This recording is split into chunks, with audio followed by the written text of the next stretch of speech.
available. Professor Popelansky investigated this pinpoint localization of pain through histological study utilizing electronic microscope as well isotopes, and come to conclusion, absolute conclusion, that this pinpoint localization of pain are suffering from ischemia, means demand of blood supply to these cells much higher than available.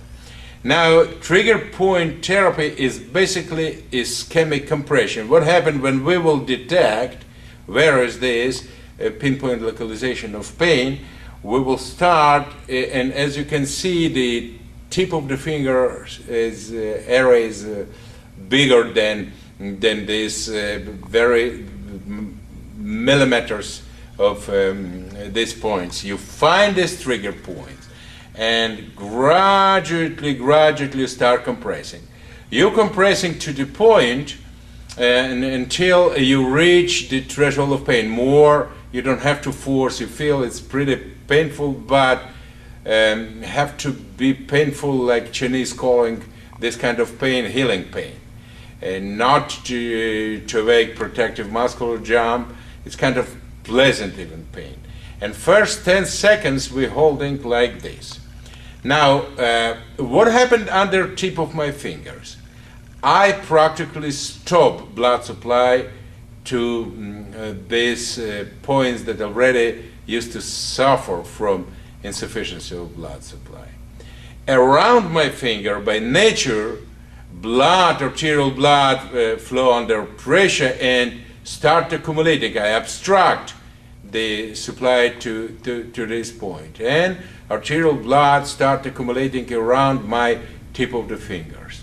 Vasomotor centers worry about total obstruction of blood supply and giving orders to vessels to dilate. And now look at combination. Vessels under my fingers dilated, and a lot of blood right now accumulated around my fingers. After holding like this 10 seconds, threshold of pain usually increase significant, and I will compress a little bit more to the second threshold of pain. Actually, we're getting to the button of trigger point, and I will hold that for additional 20 seconds.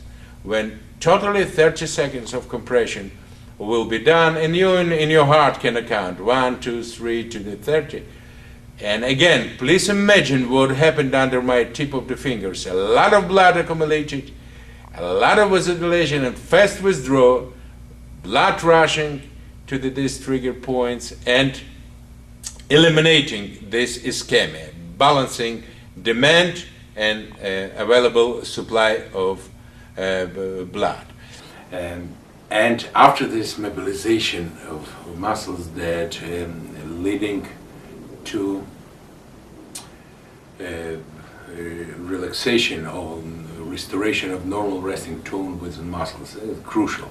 And of course, you saw my presentation on trigger point therapy, ischemic compression, and this 10 seconds, not to overdo the pressure, to communicate with patient, to edit 20% how the mechanism, how this is working. And it is important adequate treatment, something that absolutely have to be additional to understanding that by regular mobilization we cannot release fascia. It have to be addressed by special techniques due to the fact that fascia fibers cannot constrict. We have to understand that trigger points, this pinpoint localization of pain, usually development of this point happens secondary and lately due to the dysfunction of fascia and muscles. And let's say if you will do adequate, but have to be adequate compressions, they have to be adequate, and we have to address all of them and to eliminate them.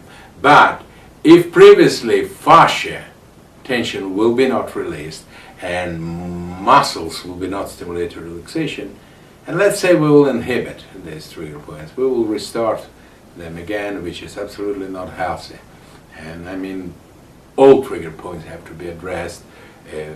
The acute trigger point, latent sleeping trigger point, satellite trigger point, very important.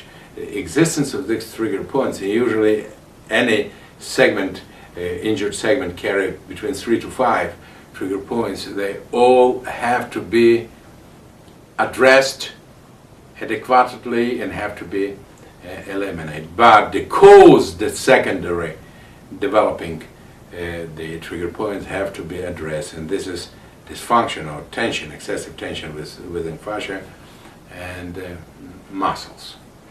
Thanks.